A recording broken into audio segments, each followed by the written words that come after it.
মুকালমুৱাৰ দৰঙীপাৰাত বিহগী media group অসমৰ স্থায়ী কাৰ্যালয় ৰামধেনু নিউজ অসম পৰ্টেলৰ শুভ উদ্বোধন।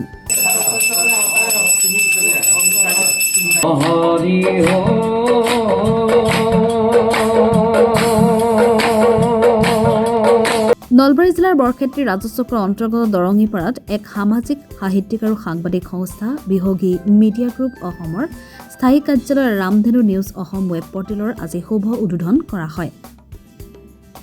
দৰঙীপাৰাত অনুষ্ঠিত হোৱা উদ্বোধনী সভাখন অনুষ্ঠিত হোৱাৰ পূৰ্বে বৰেণ্য সাহিত্যিক শিল্পীসকলৰ আত্মাৰ চিৰশান্তিৰ কামনাৰে বন্তি প্ৰজ্বলন কৰে শিক্ষাবিদ খগেন্দ্ৰ নাথ মেধিয়ে। মাল্যাৰ্পণ কৰে অৱসৰপ্ৰাপ্ত কীৰ্তি শিক্ষক কালীচৰণ ডেকাই। উদ্বোধনী সভাখন সঞ্চালনা কৰে বিহগী মিডিয়া গ্ৰুপ অসম আৰু ৰামধেনু নিউজ অসম ৱেব পৰ্টেলৰ সঞ্চালক কনক কলিতাই।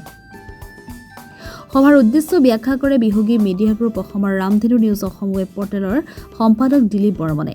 বিহগী মিডিয়া গ্ৰুপ অসমৰ স্থায়ী কাৰ্যালয় আৰু ৰামধেনু নিউজ অসমৰ ৱেব পৰ্টেলৰ উদ্বোধন কৰে বিশিষ্ট সমাজসেৱক শান্তনু কলিতাই। সভাত অসমীয়া প্ৰতিদিনৰ জ্যেষ্ঠ কৰ্মী প্ৰবীণ কলিতা আৰু সাহিত্যিক বসন্ত মেধিকে ধৰি কেইবাগৰাকীও বিশিষ্ট ব্যক্তি উপস্থিত থাকে। উদ্বোধনী সভাখনত উপস্থিত থকা প্ৰায় 50 গৰাকী সামাজিকভাৱে জড়িত ব্যক্তিক সম্বৰ্ধনা জনোৱা হয়। মিডিয়া গ্ৰুপৰ ঔৰসত এটা নতুন ৱেব চেনেল নিউজ চেনেল ৰামধেনু নিউজ অসম আজি শুভ আৰম্ভণি কৰা হ'ল। লগে লগে বিহগী মিডিয়া গ্ৰুপৰ যি স্থায়ী কাৰ্যালয় সেই স্থায়ী কাৰ্যালয় আজি উদ্বোধন কৰা হ'ল।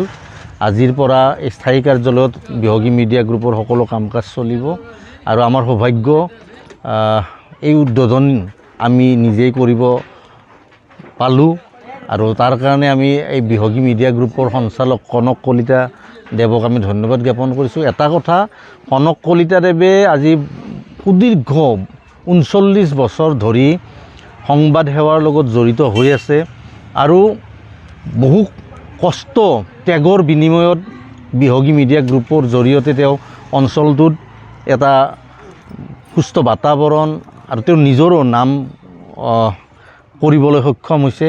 আশা ৰাখিম এই যি বিহগী মিডিয়া গ্ৰুপৰ ঔৰসত জন্ম লাভ কৰা ৰামধেনু নিউজ অসমে ভৱিষ্যতৰ দিনত মানুহৰ যি হেৰাই যাব ধৰা চেতনা, এই চেতনাক জাগ্ৰত কৰিবলৈ সক্ষম হ'ব আৰু বিহগী মিডিয়া গ্ৰুপৰ জৰিয়তে ৰামধেনু নিউজ অসমৰ জৰিয়তে অঞ্চলটোৰ দুখ সুখ অভাৱ অনাটন ওপৰ মহলত বা সকলোৰে দৃষ্টিত আকৰ্ষণ কৰিবলৈ সক্ষম হ'ব, অঞ্চলটোলৈ সুনাম কঢ়িয়াই আনিবলৈ সক্ষম হ'ব। আৰু মিডিয়া গ্ৰুপ আৰু নিউজ পৰ্টেলটোৰ লগত জড়িত যিসকল কৰ্মী থাকিব, সংবাদকৰ্মী, সকলোৱে ত্যাগৰ মনোভাৱেৰে, যিহেতু সংবাদ ক্ষেত্ৰখনেই ত্যাগৰ কথা, সংবাদ ক্ষেত্ৰখন ভালকৈ জীয়াই থাকিলে আমাৰ গণতন্ত্ৰ সুস্থভাৱে প্ৰতিষ্ঠিত হ'ব। গতিকে লোভ মোহ প্ৰলোভন এই সকলোৰে পৰা মুক্ত হৈ সংবাদসেৱীসকলে সংবাদকৰ্মীসকলে নিউজ পৰ্টেলটোৰ জৰিয়তে সেৱা আগবঢ়াই পৰ্টেলটোক আগবঢ়াই লৈ গৈ ৰাইজকো উপকৃত কৰিব বুলি মই আশা ৰাখিম। আৰু এই পৰ্টেলেই হওক বা বিহগী মিডিয়া গ্ৰুপ এনেকৈ ৰাইজৰ মাজত জীয়াই ৰখাৰ কাৰণে যি ত্যাগ স্বীকাৰ কৰিছে তাৰ কাৰণে কনক কলিতা দেৱকো, সঞ্চালক কনক কলিতা দেৱকো ধন্যবাদ জ্ঞাপন কৰিছোঁ। News desk, Assam front.